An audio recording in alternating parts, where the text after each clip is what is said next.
dealing with challenges in the digital classroom. Let's face it, things are going to be a little different in your digital classroom. Rather than secretly passing notes, students may end up chatting on their devices during class. And just as students used to zone out and doodle, they might zone out and play a game on their device during class. One way to combat this is by thinking ahead and planning technology-rich, student-centered lessons to keep students engaged. Lessons in the digital classroom should promote higher-order thinking and encourage students to use their devices to create, analyze, and evaluate. You might even consider using the Technology Integration Matrix as a guide to planning technology-rich, student-centered lessons. Canvas can be used to facilitate these lessons and ensure that students have easy access to materials.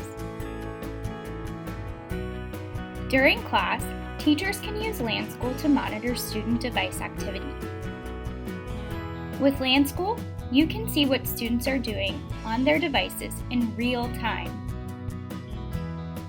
So if you notice that students are distracted and on sites they shouldn't be on, you can send them a message, blank their screen, or block the website they are on to get them back on track.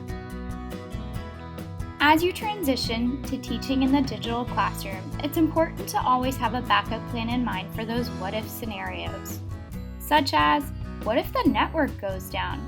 While this is very unlikely to happen, you can take precautions such as turning offline access on within your Google Drive so that you can access files even without the internet.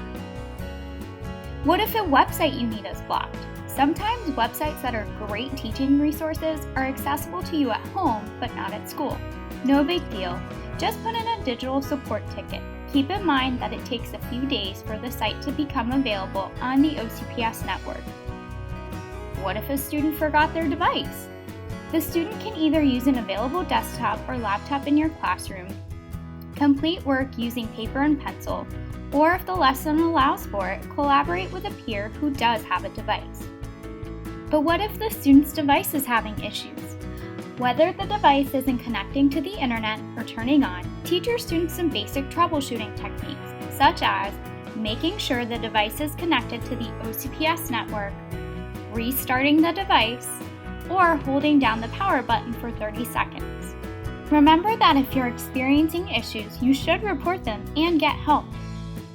This includes your students too, so if the troubleshooting process you've had your students follow hasn't fixed the issue, recommend they visit the Media Center during your school's designated tech help times. And if you run into issues yourself, know that you aren't alone.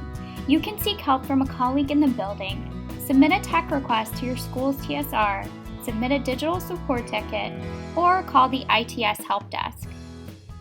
So let's review how you can deal with challenges in your digital classroom. First of all, you want to plan technology-rich, student-centered lessons to keep students engaged. Use LaunchED to monitor student device activity during class. Always have a backup plan for what-if scenarios. And finally, report issues and get help. Here's to being flexible and having a growth mindset when dealing with challenges that arise in your digital classroom.